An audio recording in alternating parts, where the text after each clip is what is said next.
How to open a certificate of deposit account with Discover on desktop. Hey everyone, welcome back to the channel.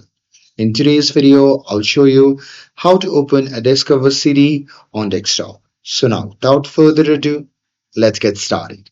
So first thing first, open any web browser and now here once inside, you can just click on the search bar and simply search for Discover Bank. And now here from the search result, just click on the first link and after that, you'll be prompted to the official website of the Discover Bank. Now here you simply have to click on the banking and then select the city account. And with that, on the next page, you just have to click on open account and choose individual or joint and then click continue again.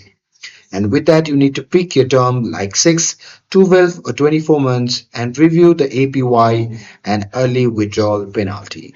And after that, you simply have to sign in if you are an existing or create a login if you are new to Discover.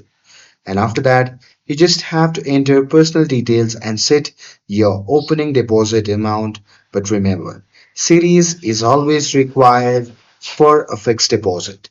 And after that, you can just link a funding source with your routing and account numbers and then review disclosures and terms. And after that, you can just click on submit application. And that's it. That's how you can open a certificate of deposit account with Discover on desktop. With this, if you found this video helpful, then don't forget to like, share and subscribe to get updated for more videos. Thanks for watching and I will see you in the next video.